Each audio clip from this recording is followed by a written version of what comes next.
Welcome. Today we're really digging into what makes certain content just grab you, Yeah. make it truly captivating and insightful. Yeah. How does information become actual understanding? Exactly. We're exploring how a really well thought out approach can do that, Yeah. especially when looking at something like, well, high achievement. Okay. So our mission today is pretty clear. Yeah. We want to unpack the formula, the engaging formula behind the Tim Ferriss Show. Cool. We've got this concise description we're working from, and the goal is to figure out why it connects with so many people. Right. What are the actual elements that make it such a potent tool for understanding success? Precisely. And the source we're using, it's short, yeah, but it's packed with information. It really highlights the show's key features and, crucially, why it works so well, why it grabs attention and actually delivers value. So we're going to squeeze every bit of insight out of that description, get right to the core of its impact. Absolutely. And for you listening, especially if you value, clear structure, things that stick in your mind, those aha moments. Yeah. Without feeling totally swamped by information. Exactly. This deep dive offers a pretty unique perspective. Understanding how a show like this is put together, its architecture, it can shed light on the media world, sure. Yet also, But also on how you can effectively pull out really profound insights from accomplished people, in any field. So what is it about this particular approach that makes it almost a shortcut to being really well informed about success? Yeah, let's find out. Okay, let's dive right in. So the core of what makes the show tick, according to our source description, is this. Long-form, deeply introspective interviews unpack the daily habits and mindsets of high achievers, from entrepreneurs to athletes. That's quite a packed sentence. It really is. Let's break it down, starting with long-form. In a world of TikToks and sound bites, what's the advantage? Why go long? What does that unlock? Well, I think the power of long form, it isn't just about the clock time. It's about the permission it creates. Permission. Yeah, permission for both the interviewer and the guest to just wander a bit, to follow interesting tangents, circle back to ideas maybe with a new angle. And that process, it often makes guests dig past their standard answers, their rehearsed stories. Right, the polished version. Exactly. And you get to the raw, maybe less polished truth behind how they succeeded. And frankly, that's usually far more useful than the perfect narrative. It's in those unplanned moments, those detours, that you often find the really unique insights. I really like that idea of permission. It's sort of like Oh, yeah. comparing a quick helicopter flight over a landscape to actually hiking through it. Yeah, good analogy. Finding the little paths, maybe a hidden cave, seeing the details up close, you get a totally different kind of understanding, much richer, more textured. Definitely. And for you, the listener, what I find really powerful about going long is you get to see the evolution of an idea or maybe a whole career. You're not just seeing the end result. Right, you see the process. Yeah, it's like watching the sculptor chip away at the marbles, Sure. not just admiring the finished David. And that gradual reveal, I think it stops you feeling overwhelmed because you're sort of discovering alongside them. Precisely. And if we zoom out slightly, this long-form approach, it tackles that feeling of information overload head-on by choosing understanding over just like the sheer amount of data points. Okay. It gives an idea room to breathe, lets it be examined from different sides so it can properly land. It encourages a slower, more thoughtful way of taking in knowledge, which maybe counterintuitively can lead to faster and deeper learning in the end. Because you're getting the context. Exactly. You're not just hearing what someone did, but really grasping the complex why and how, which is what makes it potentially useful in your own life. Okay, so long form gives us the space. But it's the type of conversation happening in that space that seems key. Our description mentions deeply introspective interviews. From your perspective, what do people often get wrong about real introspection in an interview setting?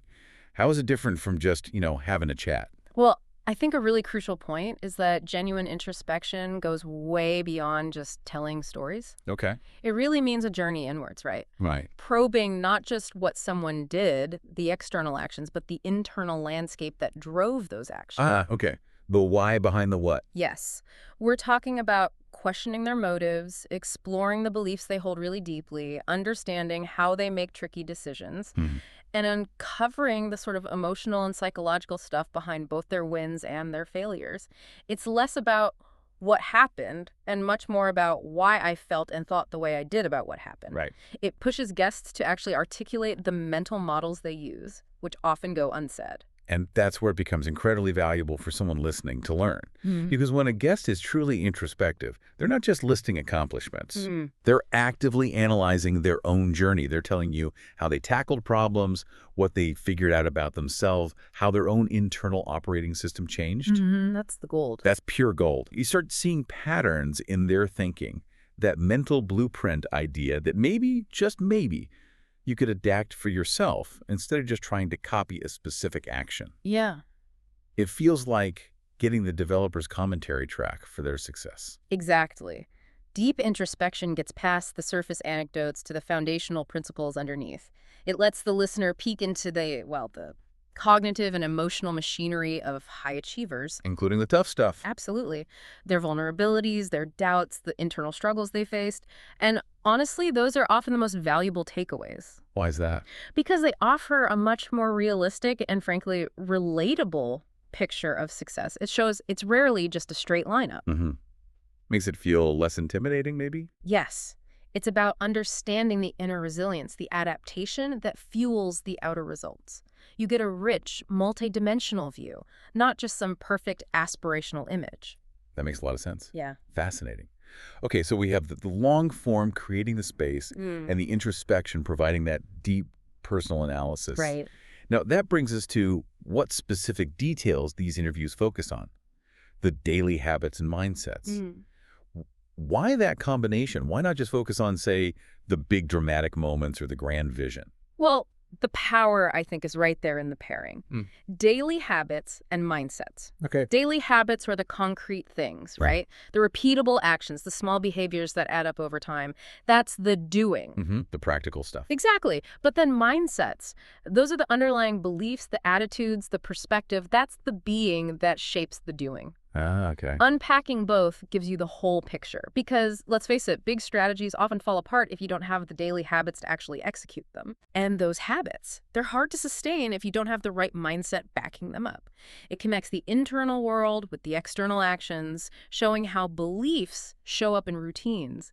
That link is often missed. I think that's so key. For anyone trying to learn from this, focusing on daily habits makes success feel, less like magic and more like something you can actually work towards. Yeah, it demystifies it. It's not about being born special. It's about the consistency, doing the small things day after day, and the mindset part. That helps you understand why they bother, how they handle things when it gets tough, what stories they tell themselves inside. It breaks success down into parts you can observe and maybe learn from, things you might actually be able to weave into your own life. It gives you the building blocks, not just the finished tower to admire. And the wider implication for learning is that this focus gives you an invaluable framework. It's not just about one amazing thing someone did once. Right, the highlight reel. But about what they do consistently, systematically. Yeah. It moves beyond isolated events to show you the underlying patterns and systems. And that's powerful for the listener. Hugely powerful because it provides insights you can actually act on. You don't just learn about an outcome. You learn about the process, the internal setup that led there. It's like the difference between just looking at a finished skyscraper and understanding the architectural plans, the materials used, the engineering techniques involved. Yeah. This approach, it gives you a powerful shortcut to being well-informed because it arms you with understanding you can apply, not just facts you can memorize. Okay, that makes sense. And finally, the description notes. These are high achievers, from entrepreneurs to athletes. That range, that diversity is interesting. What does that add to the mix? Why not just stick to one area, like only tech founders or only Olympic champions? That diversity, it really makes you think about universal principles, doesn't it? How so? Well, by featuring people from such different worlds, entrepreneurs are often about innovation, taking risks, building things. Right. While athletes might represent extreme discipline, physical mastery, pushing limits. Very different skill sets on the surface. Exactly. But the show seems to suggest, implicitly, that the core principles of success, they cross those boundaries. You start noticing common threads. Like what? Like resilience, intense focus, the idea of deliberate practice, a certain kind of mindset.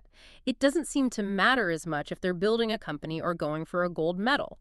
It broadens your perspective as a listener. It shows that the secrets aren't locked into one specific field. They're often transferable. That's a really great point.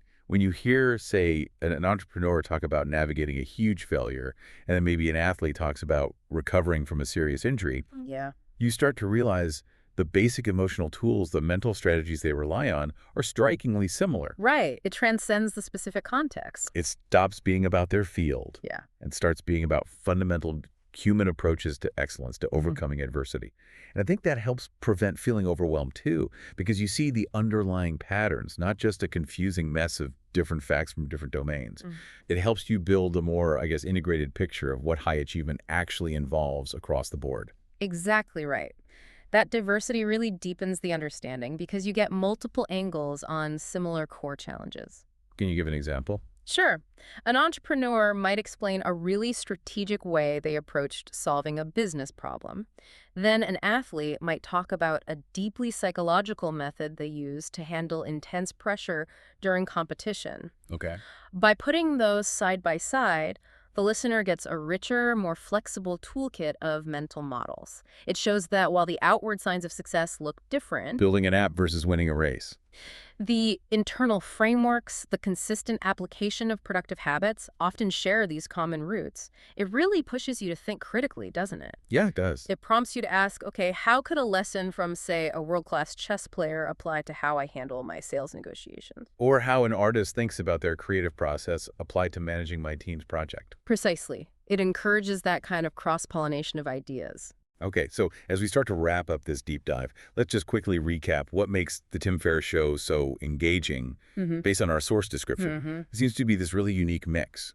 Long form, allowing for depth, deeply introspective interviews, getting at the internal landscape, Right, the why of it. meticulously unpacking the daily habits and mindsets, the practical application. Of high achievers from all sorts of fields, entrepreneurs to athletes, showing those universal patterns. It's not just skimming the surface. It feels like a really profound look at how success actually gets built day by day, thought by thought.